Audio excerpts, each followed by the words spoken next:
Ever wonder how we get from these massive language models, the ones that can practically write Shakespeare, to AI assistants that can actually help you plan a trip Yeah. without suggesting a fake museum? It is quite a journey. We're talking about taking these incredibly powerful language models and like shaping them into something truly helpful. Right. It's like, I get that they're great at predicting the next word, Yeah. but making them actually understand what we want, Right. that's a whole different ballgame. Absolutely. Think of it this way. You've got this brilliant but slightly clueless friend Okay. who's amazing at trivia but can't understand sarcasm to save their life. That's your pre-trained LLM. Oh, I know that friend. Always trying to finish my sentences, but totally missing the point. Yeah. Like that time I was texting about a new ramen spot Oh, yeah. and autocorrect changed it to new ram spot. My friend was very confused about why I was excited about a car accident. Exactly. Those LLMs right out of pre-training are a bit like that. Super smart in a way, but lacking that common sense, that understanding of context and intent that makes AI genuinely helpful. And as AI engineers, we need these models to be more than just fancy autocomplete tools, right? Absolutely.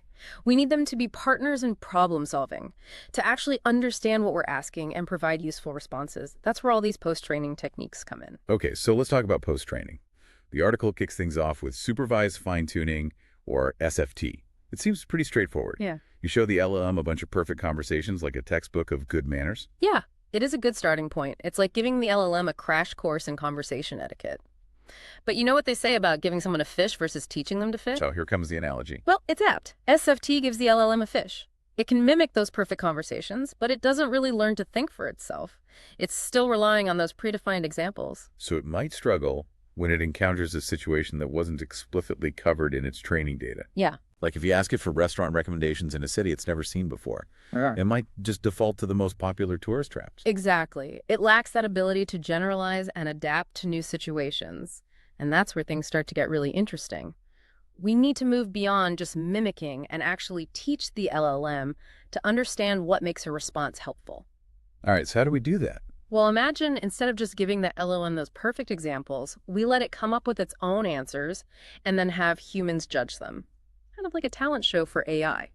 Ooh, I like that. So it's like the LLM is on stage trying out different jokes, and the audience is giving feedback on what works and what falls flat. Exactly. That's the idea behind rejection sampling. You let the LLM generate a bunch of different responses and then humans rate them. Only the top-rated ones make it through. And this is actually how some of the early models were improved, right? That's right. It's a real-world technique that starts to get at the heart of what we're after, teaching the LLM to understand what humans find helpful. But of course, having humans write every single response isn't exactly scalable. Can you imagine? Nope, that sounds like a nightmare. Yeah. So what's the alternative? Well, what if we could train another AI to do the judging for us? That's where reward models come in. So we're bringing in the AI critics now. Tell me more about these reward models. What makes them so special? Think of a reward model, like a digital stand-in for those human judges. We train it on all those human ratings so it learns to predict what humans will find helpful. So it's like training an AI to understand what makes a good joke or a helpful travel tip, Yeah. based on how humans have responded in the past. Precisely. And once you have that reward model, you can use it to score the LLM's responses automatically. No more endless human evaluation. That's pretty ingenious. It's like having an AI apprentice that can tell you whether the LM is on the right track or not. Yeah. But just knowing the score isn't enough, right?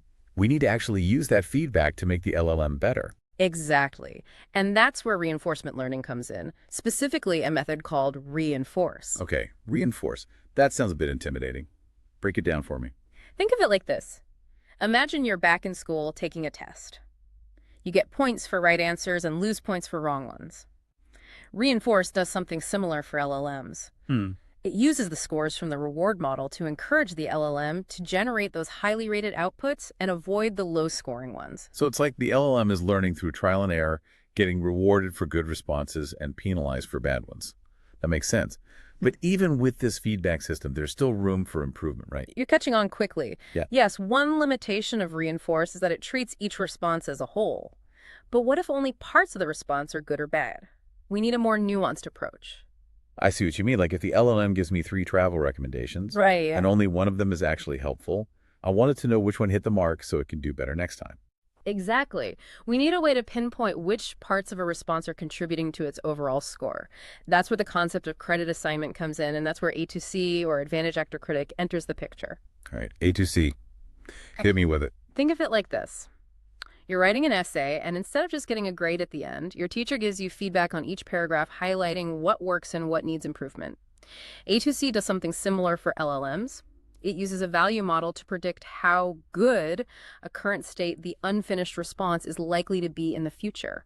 So instead of just looking at the final score, A2C breaks down the response piece by piece and figures out which individual words or phrases, the tokens, as they're called, are leading to better outcomes. Precisely. A2C gives us that granular feedback, which allows for much more targeted learning. The LLM can learn not just what it did wrong, but where it went wrong. But even with A2C, we can do even better. We're only learning once from each response, and generating those responses can be computationally expensive. Wouldn't it be great if we could squeeze more learning out of each one? It would. Especially if we're talking about these massive models that require a ton of computing power. So how do we get more bang for our buck, so to speak? Well, that's where PPO or proximal policy optimization comes in. Okay, PPO is where it gets really good, right? This is where things get really clever. You see, with PPO, we can actually reuse those responses multiple times to refine the model's understanding. We're not just learning from the current version of the model, but also from slightly older versions. So it's like the LLM is learning from its past selves, kind of like studying your old tests to see where you made mistakes and how you improved. That's a great way to put it. But of course, we have to be careful when we're learning from older responses. What worked in the past might not be the best strategy now. Right, things change, models evolve. So how does PPO account for that? That's where important sampling comes in. Imagine you're trying to figure out the average height of people in your city. If you only measured your basketball team, you'd get a pretty skewed result, right? Because your sample isn't representative of the whole population. Yeah, you'd end up thinking everyone is over 6 feet tall. Exactly. Important sampling is like adjusting our measurements to make sure we're not overemphasizing those basketball players in our data. It gives more weight to the samples that are more representative of the current version of the model. That makes sense. Mm-hmm. We want to learn from the past, but we don't want to get stuck in the past. So important sampling helps PPO strike that balance. Precisely. Yeah. It helps us learn from older data without overfitting to it. But even with these safeguards, there's still a risk of the model going off the rails. Yeah.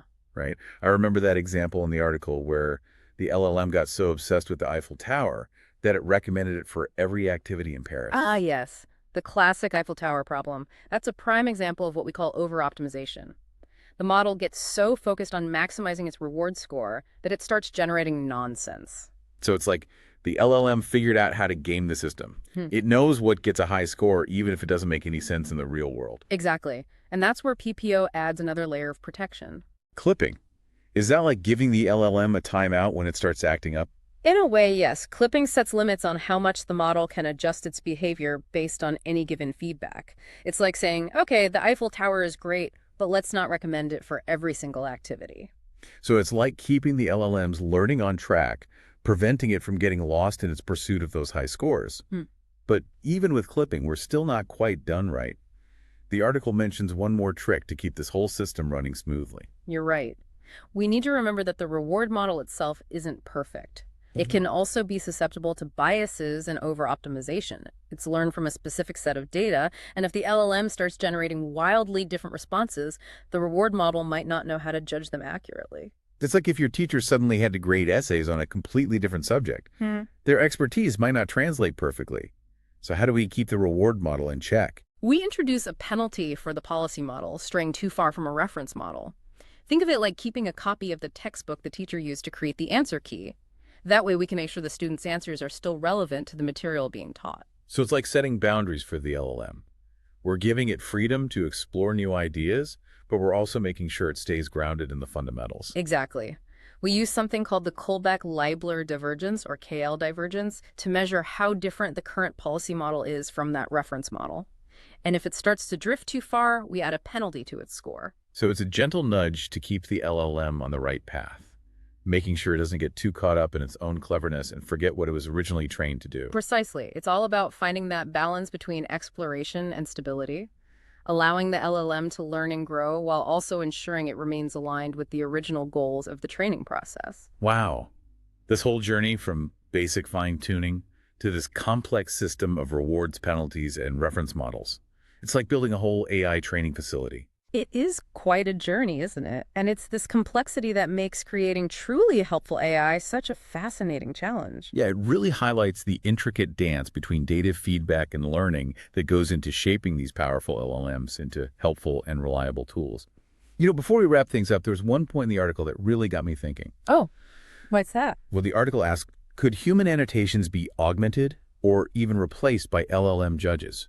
I mean, could we actually train AI to evaluate the helpfulness of other AI? That's a question that has the whole field buzzing right now. It's like asking if AI can become self-aware enough to grade its own homework. Right. It's a bit mind-boggling, but also incredibly exciting. But Could we reach a point where AI models are not just helpful assistants, but active participants in their own development?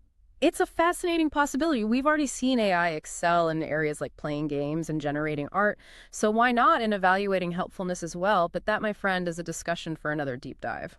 Definitely a topic for another night. But before we get ahead of ourselves, let's recap the key takeaways from tonight's journey into PPO, just to make sure we're all on the same page. Absolutely.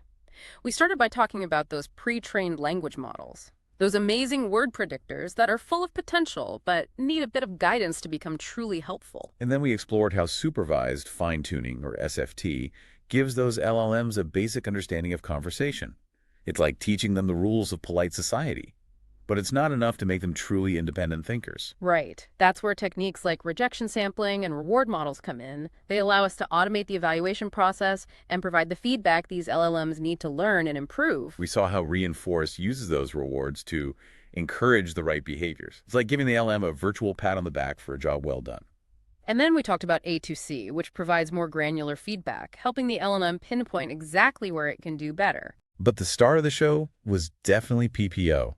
That clever algorithm that allows us to reuse data and learn from past versions of the model, making the whole training process so much more efficient.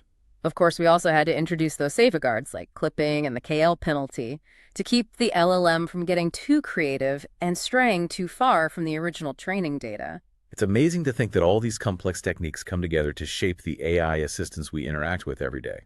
It really is a testament to the ingenuity of the AI community. And as AI engineers, understanding these techniques allows us to push the boundaries of what's possible with helpful AI. It allows us to shape the future of this incredible technology. Well said. And for all you AI engineers out there listening, keep experimenting, keep learning, and keep pushing those boundaries. Who knows what incredible breakthroughs are just around the corner. Until next time, keep diving deep. And hey, if you have any funny autocorrect stories, send them our way. We're always looking for material for the show.